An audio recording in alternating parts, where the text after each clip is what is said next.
Imagine you have a file that cannot live on one laptop forever.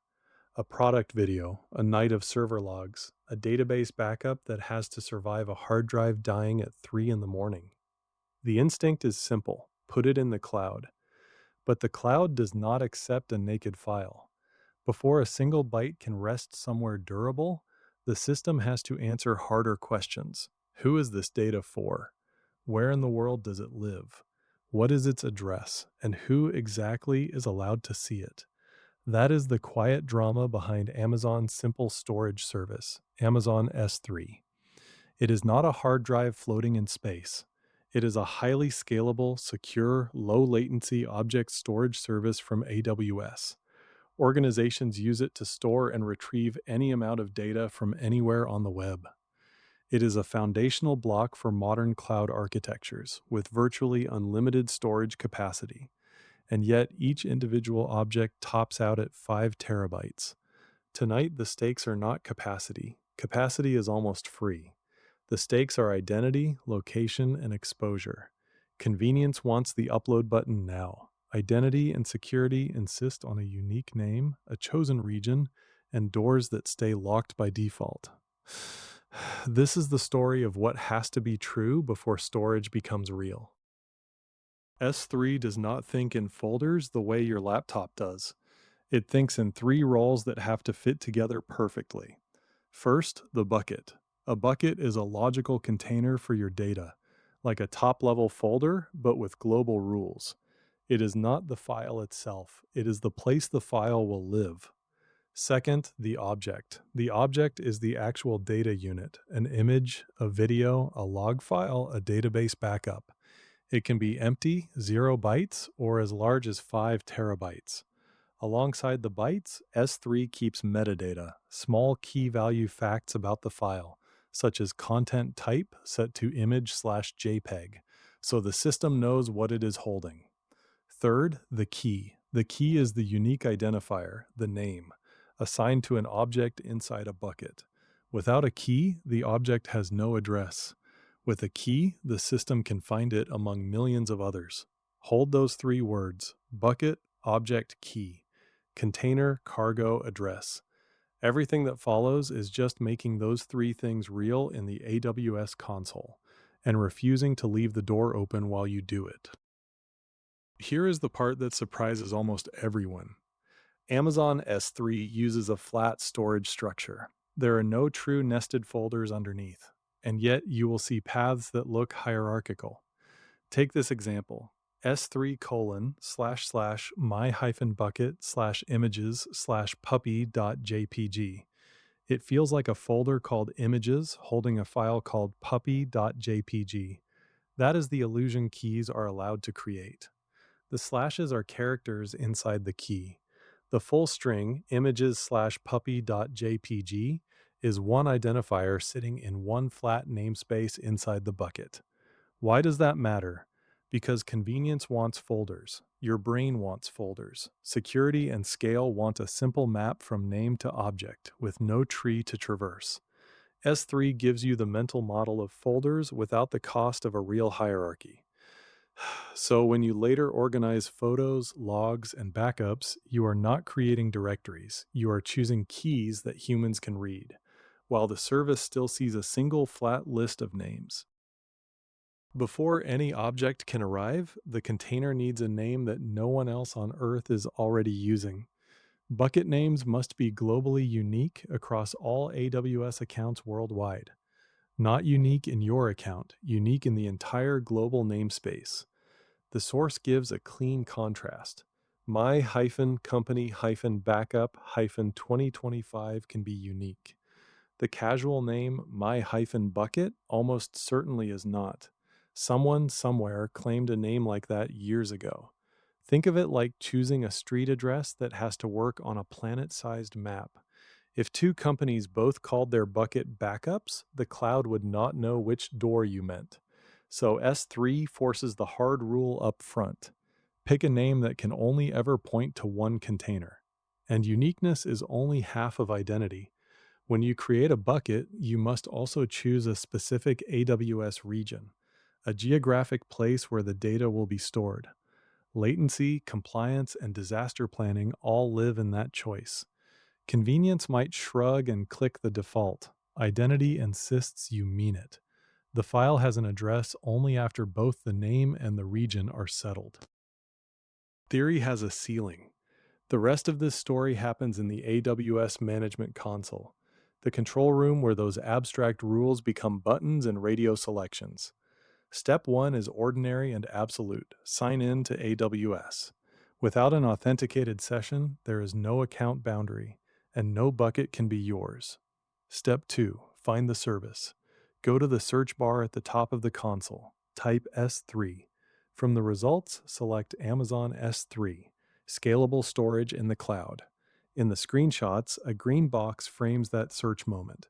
You are not browsing random products. You are aiming at the object store on purpose. This is the hinge of the documentary. Up to now, bucket, object, and key were ideas. From here on, every click either protects the data or leaves a gap.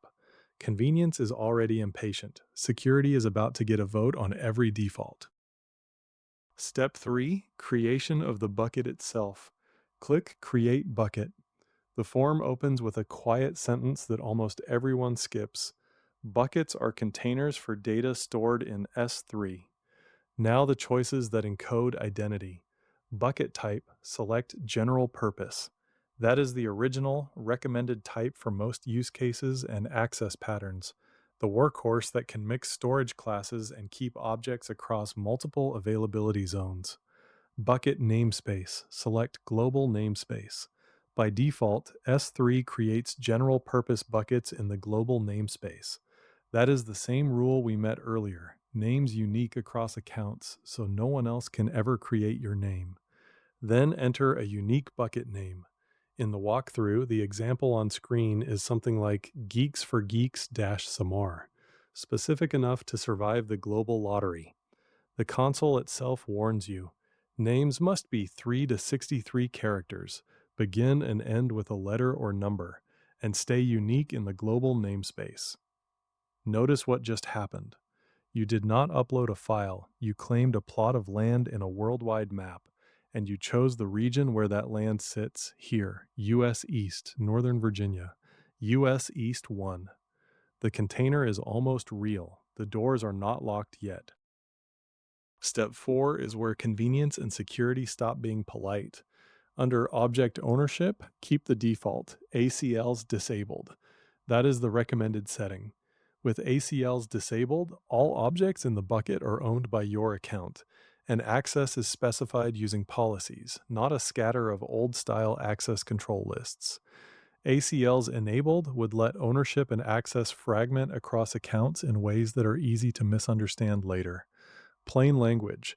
ACLs are an older object-by-object permission style. Disabling them keeps ownership clean and pushes you toward bucket policies. One place to reason about who can do what. Convenience whispers that more knobs mean more power. Security answers that more knobs mean more ways to leave a window open. For this creation flow, the source is clear. Leave ACLs disabled. Ownership stays with the bucket owner. The story of access will be told in policies, not in a pile of tiny exceptions. Next comes the setting that decides whether your bucket is a vault or a billboard. Under Block Public Access settings, keep Block All Public Access enabled. That single master switch is the same as turning on all 4 detailed blocks beneath it. It stops public ACLs, stops public policy grants, and keeps cross-account public paths from quietly appearing. AWS recommends you turn Block All Public Access on unless you have a deliberate reason not to. If an application truly needs public reads, a static website, a public asset, you would unlock this later on purpose, with eyes open. For a new bucket holding logs, backups, or private media, leaving the block on is how you refuse accidental exposure. This is the heart of the conflict. Convenience wants share links and open URLs. Identity and security want the default to be silence. No public listing, no surprise internet-facing object. The source walkthrough keeps the shield up. We will too. One more switch on the same scroll. Bucket versioning. Versioning means keeping multiple variants of an object in the same bucket. Every time you overwrite a file, S3 can retain the prior version, which helps you recover from mistakes and some application failures. It is powerful, and it is not free of complexity or cost. For this particular creation flow, the source says leave bucket versioning disabled. That is not a universal law for every production system. It is the choice in this guided setup. Start simple. You can enable versioning later when the operational story demands recovery from overwrites. So the configuration triad for this walkthrough is set. ACLs disabled, block all public access enabled, versioning disabled. Convenience got a clean general purpose bucket. Security got locked doors and a single ownership model. The bucket still does not exist. Existence takes one more deliberate act. Scroll further and the console offers optional tags, default encryption, and advanced settings. Tags help you analyze and manage buckets later. Default encryption can apply server-side encryption automatically to new objects, for example, with Amazon S3 managed keys. The walkthrough asks you to review those additional settings, not to invent a new security model on the fly. Then the moment of commitment. At the bottom of the form, a bright Create Bucket button waits. Click it. That click is not a metaphor. It is the instant a globally unique name, a region, a general purpose type, a global namespace, disabled ACLs, blocked public access, and a versioning choice become a real resource in your account. Before the click, you had a form. After the click, you have a container that can accept objects from 0 bytes to 5 terabytes. Images, videos, logs, database backups, addressed by keys, retrievable from anywhere on the web your policies allow. Convenience wanted this button 5 minutes ago. Security wanted every checkbox above it first. Both got a say. Creation without verification is hope, not engineering. Step 5. Return to the Amazon S3 dashboard. Under the Buckets section, locate your newly created bucket. In the walkthrough, the General Purpose Buckets list shows the new name, GeeksforGeeks-Samar in US East, Northern Virginia, with a creation timestamp.